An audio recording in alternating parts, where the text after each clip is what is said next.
রাত 12টায় তারা টর্চ নিয়ে বেরিয়ে পড়ল। বাতাসে পাতার শব্দ হচ্ছিল। সররর সরররি। রাহুল, দেখ, গাছের নিচে কে দাঁড়িয়ে আছে? কে? ওটা কি?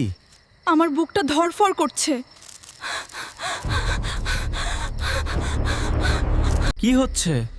ওকে, আলো ধরো ওর দিকে, আমরা ফেঁসে গেছি। কে? কে তুমি?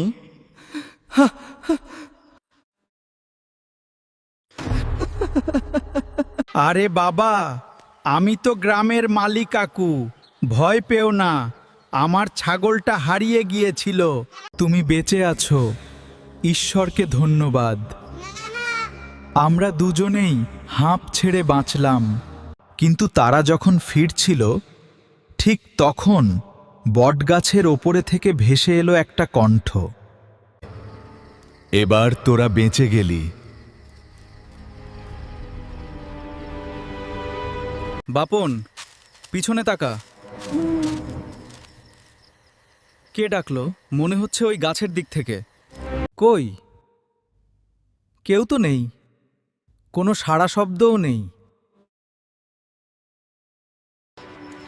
আর কোনোদিন রাতের বেলা এই গাছের কাছে ফিরে আসবো না।